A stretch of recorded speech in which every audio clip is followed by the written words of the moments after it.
오늘은 우리 주님께서 주시는 말씀 고린도전서 12장 1절로 3절의 말씀을 본문으로 해서 성령의 인도를 받는 생활이라고 하는 제목으로 하나님의 말씀을 전하려고 합니다. 이 말씀을 듣는 중에 놀라운 우리 주님의 은총을 입는 귀한 시간이 되실 수 있기를 주님의 이름으로 축원해 드립니다. 이 자리에 오신 목적은 오늘 말씀의 제목처럼 성령을 입고 돌아가시기 위해서 이 자리에 오신 것입니다. 우리는 모두 다 성령의 옷을 입고 있습니다.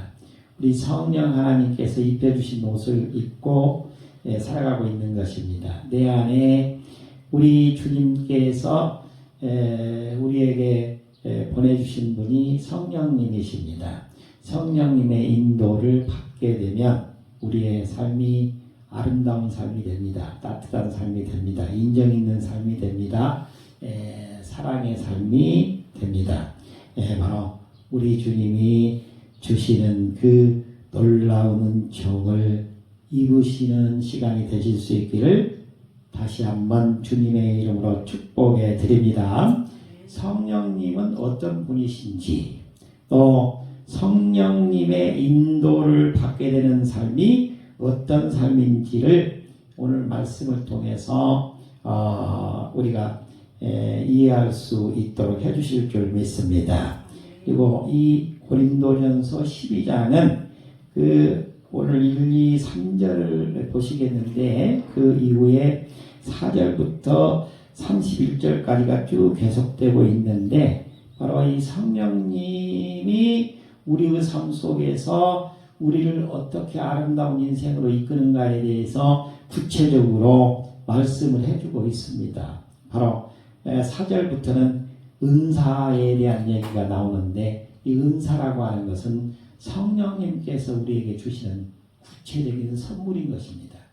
은혜가 임합니다. 은혜가 임하면 은혜를 받게 된 우리 성도님들에게 내가 배워서 알게 되는 것이 전혀 아니라 나는 전혀 할 수 없는 일이었는데 우리 주님께서 은사를 주시는 거예요. 나는 내가 배운 것이 다라고 생각했는데 그 분야로 나가면 가장 잘 될 줄 알았는데 그것이 아닌 거예요. 우리 주님께서 인도해 주시는 거예요. 좋은 사람 만나게 해주시는 거예요. 그래서 그 사람하고 손잡게 만들어 주시는 거예요. 전혀 다른 일이 전개되는 거예요. 그게 우리 아름다운 인생을 우리 주님께서 성령님을 통해서 우리를 이끌어 주시는 방법이 되는 것입니다. 오늘 성령님이 어떤 분이신지 그리고 성령의 인도를 받는 삶이 무엇인지를 통해서 깨닫고 돌아가시는 귀한 시간이 되실 수 있기를 다시 한번 주님의 이름으로 축복해 드립니다. 첫 번째입니다. 첫 번째는 예수가 주인이 되시는 신앙생활을 해야 됩니다. 라고 말하고 있습니다. 예수님이 주인이 되시는 신앙생활을 해야 된다라고 말씀해주고 있습니다. 1절을 우리 같이 한번 읽어보시겠습니다. 형제들아 신령한 것에 대하여 나는 너희가 알지 못하기를 원하지 아니하노니. 다시 한번 읽어주시기 바랍니다. 형제들아 신령한 것에 대하여 나는 너희가 알지 못하기를 원하지 아니하노니. 예수 그리스도를 영접하고 교회 나와서 신앙생활하는 분들은 세상적인 것이 아닌 신령한 것을 알기를 원한다는 것입니다. 신령한 것에 대하여 나는 너희가 알지 못하기를 원하지 아니하노니. 신령한 것에 대해서 알기를 원한다는 거예요. 예수를 주로 주님으로 고백하는 사람이 참된 멋진 삶을 살아갈 수 있다라고 말씀하고 있는 것입니다. 우리는 예수 그리스도를 믿는 사람들입니다. 예수 그리스도를 믿는 것으로 끝나면 안 됩니다. 예수 그리스도가 내 생활의 주인이 되셔야 됩니다. 내 삶을 이끄시는 분이 되셔야 된다는 것입니다. 내 삶을 인도하시는 온전히 예수를 주님으로 고백하는 삶을 살게 되면 우리의 삶 자체가 바뀌게 되는 것입니다. 천국 생활로 바뀌게 되는 것입니다. 성령의 인도를 받는 삶으로 바뀌게 되는 것입니다. 1절의 말씀을 인용한다면 신령한 삶으로 바뀐다는 것입니다. 눈에 보이는 세상적인 것에 우리가 중심을 두고 살아가는 것이 아니라 눈에 보이지 않는 신령한 것에 마음을 두고 살아가는 삶이 된다는 것입니다. 이렇게 예수를 우리 주인 되는 분으로 모시고 살아가는 삶을 살게 되면 우리 주님께서 알아서 신령한 삶으로 인도해 주시는 것입니다. 로마서 10장 9절의 말씀입니다. 네가 만일 너의 입으로 예수를 주로 시인하며 또 하나님께서 그를 죽은 자 가운데서 살리신 것을 내 마음에 믿게 되면 구원을 받게 될 것이다. 우리 주 예수 그리스도를 영접하고 우리 주 예수 그리스도를 우리 주인으로 모시고 살아가게 되면 구원받는다는 거예요. 세상적인 것으로 살아가는 것이 아니라 세상적인 것이 아닌 것으로 살아가게 된다는 것이에요. 그래서 우리 주님께서 우리의 삶을 인도해 주신다라고 말씀하고 있는 것입니다. 예수 그리스도를 주인으로 모시고 살아가는 삶은 삶의 방향이 달라진다는 것입니다. 내 욕심으로 살아가는 것이 아니라 우리 주님이 주님의 일을 할 수 있도록 나에게 은혜를 듬뿍 내려주시고 또 내가 할 수 없는 것으로 생각했던 전혀 다른 분야의 은사를 우리에게 주시는 것입니다. 그래서 그 4절부터 밑으로 쭉 11절까지 보시게 되면 여러 가지 은사가 나오는 것입니다. 나에게는 전혀 그런 능력이 없는 줄 알았는데 어떤 능력을 주시는 것입니다. 내게 능력 주시는 자 안에서 내가 모든 것을 할 수 있다고요. 나에게 능력 주시는 자는 예수 그리스도이신 것입니다. 예수님께서 내게 능력 주시니까 하는 거예요.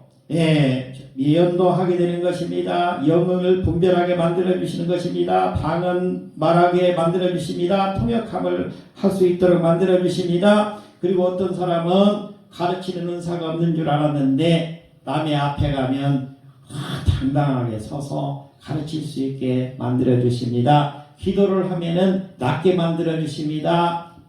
귀 들렸던 사람이 깨끗함을 받게 되는 것입니다. 이렇게 우리 주님께서 은사를 주셔서 쓰는 것입니다.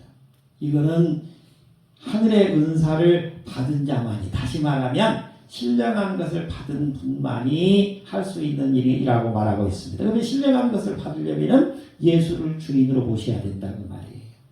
우리 신월교에 나오시는 우리 성도님들은 우리 모두가 다 예수 그리스도를 온전히 주인으로 모시고 살아가는 신앙생활을 하실 수 있기를 주님의 이름으로 축복해 드립니다. 잠언 3장 5절 6절의 말씀인데요. 너는 마음을 다하여 여호와를 신뢰하고 너의 명철을 의지하지 말라. 너는 범사에 그를 인정하라. 그리하면 너의 길을 지도하시리라. 우리 주님은 우리에게 말씀하셨습니다. 나는 길이요 진리요 생명이라고. 나로 말미암지 않고는 신령한 것을 주시는 하나님께로 갈 수 없다고요. 하나님 아버지께로 갈 수 없다고요. 우리에게 신령한 것이 내려오는 것은 예수 그리스도를 손잡았을 때 예수님께서 하나님께 달라고 오셔서 우리한테 갖다 주는 선물이 되는 것입니다. 하나님께 받아야 되는 것이 신령한 것입니다. 예수의 손을 잡으면 우리 주 예수 그리스도께서 중보자가 되시는 것입니다. 그래서 하늘에 있는 신령한 것을 가지고 와서 나한테 주시는 것입니다. 그러니까 내가 할 수 없는 것을 할 수 있도록 만들어 주시는 것입니다. 여러분, 예수 그리스도를 온전하게 주인으로 모시고 살아가십시오. 그렇게 되면 우리 주님께서 성부 하나님께 신령한 것, 이 세상에 전혀 없는 것, 바로 하늘에만 있는 것, 천상에 있는 것, 눈에 보이지 않는 것을 우리에게 듬뿍 내려 주십니다. 내 인생이 아름답게 전개되게 됩니다. 내 자손들의 삶이 멋지게 펼쳐지게 되는 것입니다. 그러한 인생을 사실 수 있기를 다시 한번 축복해 드립니다. 우리 주님을 의지하게 되면 우리 주님께서 내 인생길 기도하신다고 이끌어 주신다고 아름다운 삶으로 이끌어 주신다고요. 구원의 삶으로 이끌어 주신다고요. 영원히 사는 삶으로 이끌어 주신다고요. 영원 천국으로 우리를 인도해 주신다고요. 네. 우리는 심판이 기다리고 있는 것입니다. 이 세상에서 육신의 삶이 딱 끝나게 되면 예수를 믿지 않는 사람은 그냥 지옥 불덩어리 속으로 들어가게 되는 것입니다. 그렇지. 예수 그리스도를 믿고 이 신월교에 나와서 아름다운 신앙생활을 한 분들은 우리 성령 하나님 손잡고 성부 하나님 앞에 우리 예수님이 오른쪽에 앉아 계시는 그 보좌 앞에 우리가 가게 되는 것입니다. 여러분, 우리 하나님 아버지 앞으로 가서 영생을 누릴 수 있는 우리 귀한 성도님들이 되실 수 있기를 주님의 이름으로 축복해 드립니다. 우리 예수 그리스도께서 주인 되는 삶을 살게 되면 우리에게 우리 주님께서 은사를 주신다고요. 예수님이 주인이 되시면 놀라운 내가 할 수 없는 일을 할 수 있는 은사를 내려주십니다. 근데 은사도 우리 주님께서 하나를 주면 하나를 잘 활용했습니다.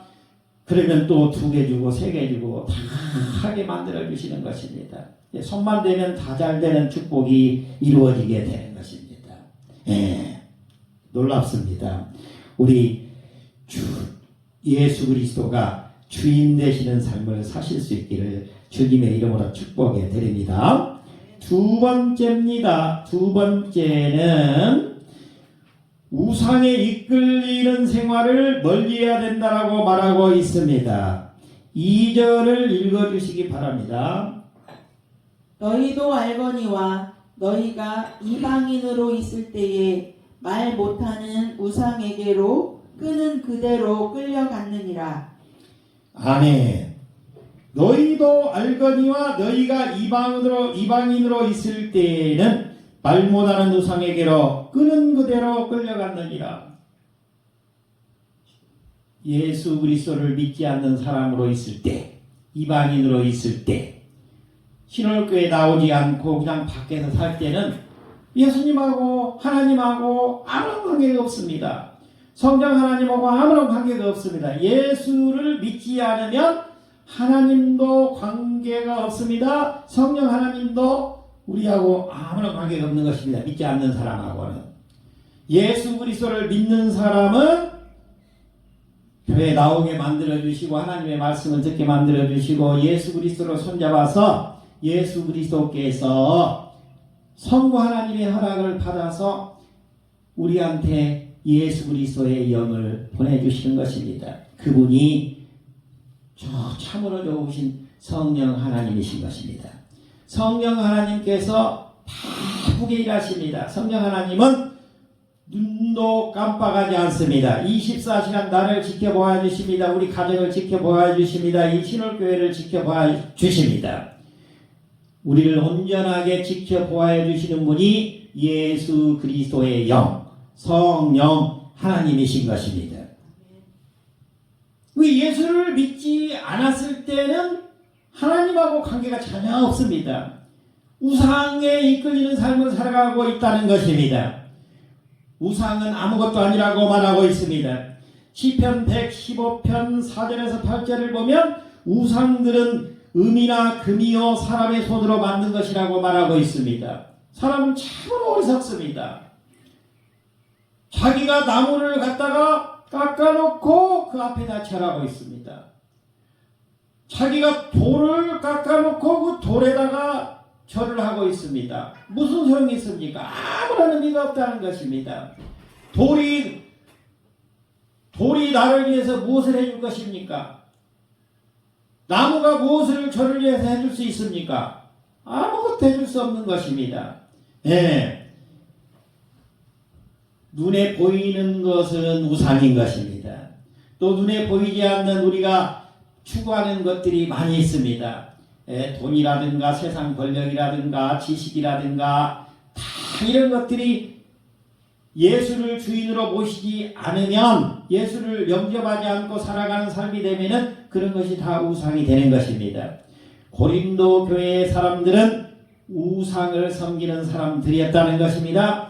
고린도 교회에 나오는 사람들도 과거에 자기들이 섬겼던 우상을 그대로 버리지 못하고 교회에 나오니까 하나님께서 축복해 주신다고 그러니까 하나님도 믿고, 또 밖에 나가서는 깎아놓은 나무에게도 절하고, 또 돌로 깎아놓은 돌상에게도 절하고, 이렇게 우상 숭배를 했다는 것입니다. 세상 살아가는데 가장 중요한 것이 뭐냐? 돈이지. 그래도 뭐니 해도 번듯하게 집이 있는 것이 중요하지. 눈에 보이는 돈, 물질, 세상, 지식, 권세, 이러한 우상을 추구했다는 것입니다. 바로 예수 그리스도를 온전하게 영접하지 않게 되면 우상이 나를 가지고 놉니다.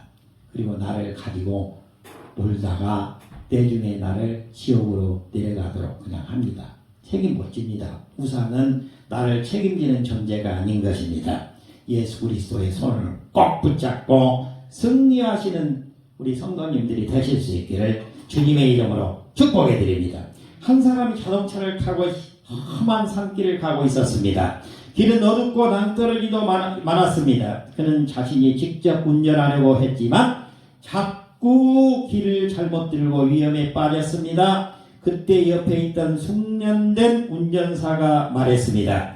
운전대를 저에게 맡기십시오. 저는 그 길을 잘 압니다. 그 사람은 처음에는 불안했지만 결국 운전대를 맡겼습니다. 그러자 차는 안전하게 목적지까지 도착할 수가 있었습니다. 우리의 인생도 마찬가지입니다. 내가 내 인생의 주인이 되면 자꾸 넘어지고 길을 잃게 됩니다. 그러나 예수님께 내 인생의 운전대를 맡겨드리게 되면 주님께서 가장 안전하고 복된 길로 나를 인도해 주십니다.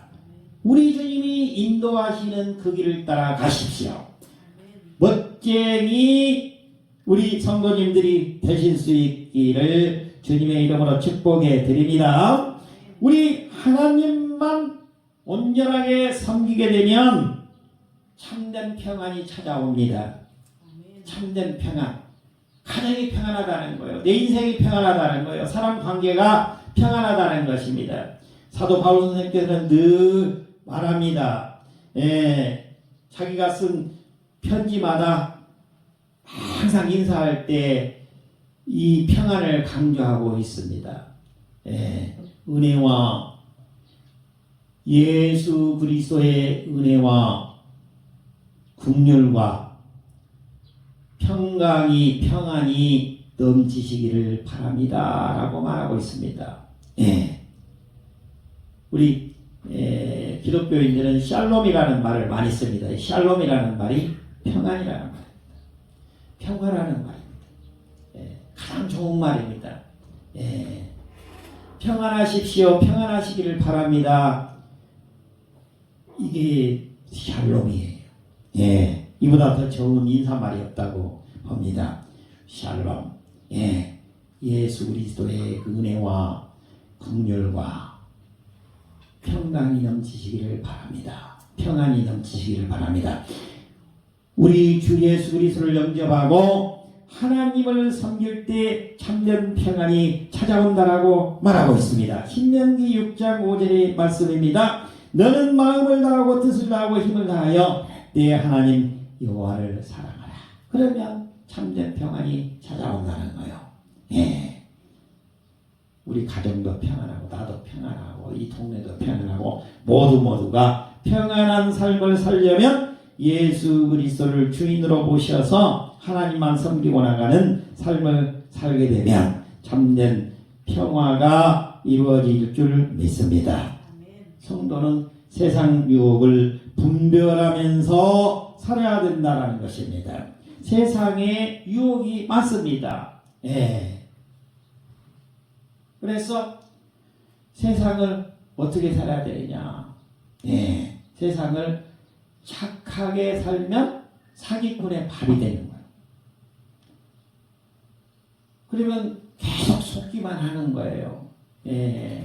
그러면 어떻게 해야 되느냐. 착한 사람이 되지 말고 지혜로운 사람이 돼야 돼요. 지혜로운 사람이 되려면 내 힘으로는 안 돼요. 예수 그리스도를 영접하고 예수 그리스도와 손잡고 살아나가게 되면 우리 주님이 성령 하나님을 내 안에 보내주신 성령 하나님을 통해서 지혜롭게 삶을 살 수 있도록 나를 인도하시는 거예요. 여러분 착하게 살려고 하지 말고 지혜로운 삶을 살도록 노력하십시오. 우리 주님께 간구하십시오.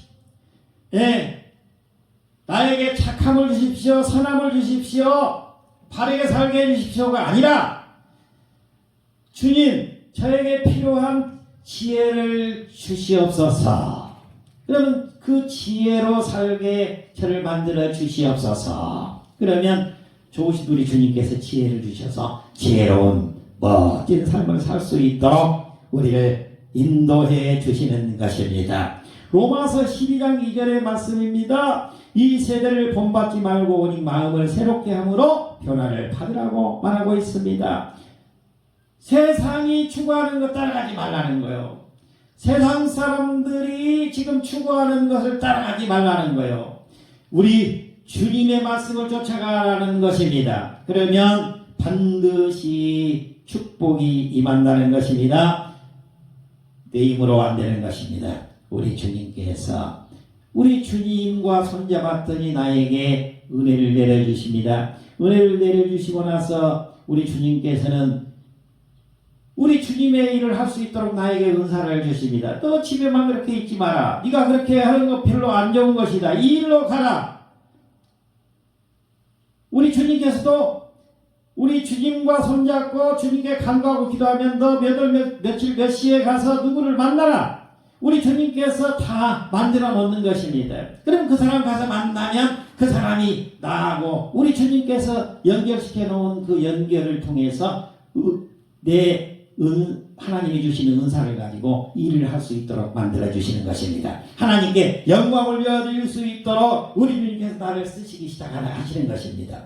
주님이 주시는 은혜를 받으시고 은사를 받으시고 주님의 사람으로 살아가시기를 바랍니다. 우리 주님께서 내 인생 아름답게 인도해 주실 것입니다. 옛날 한 탐험가가 사막을 지나가고 있었습니다. 그는 방향을 찾기 위해 나침판을 의지했습니다. 그런데 어느 날 나침판 가까이에 큰 쇳덩어리를 두게 되었습니다. 그러자 나침판 바늘이 자꾸 엉뚱한 방향을 가리키기 시작했습니다. 탐험가는 잘못된 방향으로 가다가 결국 위험에 빠지게 되었습니다. 후에 그는 쇳덩어리를 치우자 다시 정확한 방향을 찾을 수 있었습니다. 우리의 신앙도 마찬가지라는 것입니다. 내가 믿는 그 쇳덩어리 그거 없애야 된다는 것입니다. 내가 믿었던 그 쇳덩어리를 치우고 그 자리에 우리 주님을 모셔드려야 된다는 것입니다. 그 자리에 우리 성령 하나님께서 와 계셔야 된다는 것입니다. 그러면 내 인생을 바른 나침판 역할을 할 수 있도록 우리 주님께서 올바른 방향으로 내 삶을 인도해 주신다라고 말씀하고 있습니다. 여러분 내가 강하게 믿는 그 무엇인지 모르는 그 쇳덩어리를 치우십시오. 그리고 그 자리에 우리 주님을 모셔드리십시오. 그리고 우리 주님과 함께 손잡고 나가십시오. 그러면 우리 주님께서 세상 욕심도 다 버리게 만들고 세상 욕심 버린 그 자리에 우리 주님이 함께 하셔서 나를 크게 쓰시는 것입니다. 네. 그러니까 교회에서도 우리 여기 가까운 요 고산 지역만 하더라도 교회에서 그 성도님들이, 장로님들이, 집사님들이 그 교회 안에 법인을 만들어 가지고 그 안에서 좋은 활동들을 하는 거예요. 제가 보니까 여기 익산 고산에 있는 무슨 시니어 클럽인가 하는데도 예산을 100몇십억을 1년에 쓴다고 해요. 법인 교회에서 만들어가지고 다 교회 옆에 다 시니어 클럽 만들어가지고 우리 사람들 다 뽑아가지고 국가에서 다 그 돈 다 받아가지고 다 이렇게 얼마나 멋지냐고 말이에요. 그 주민들이 성도들이 노는 분도 없고 성도들 중에서 다 일하실 수 있는 분은 그 와서 다 일하게 만들어드리고 얼마나 좋냐. 예. 우리 주님의 손을 잡으면은 우리 주님께서 좋은 길로 인도해 주실 줄 믿습니다. 세 번째입니다. 세 번째는 성령의 인도를 받는 생활을 해야 된다라고 말하고 있습니다.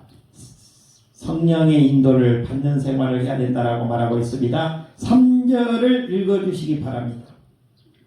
그러므로 내가 너희에게 알리노니 하나님의 영으로 말하는 자는 누구든지 예수를 저주할 자라 하지 아니하고 또 성령으로 아니하고는 누구든지 예수를 주시라 할 수 없느니라. 예, 다른 말이 아닙니다. 예수를 영접하면 예수와 손을 잡게 되면 신홀교에 와서 신앙생활을 하게 되면 그러면 예수를 믿지 않게 되면 교회 나올 수도 없겠죠.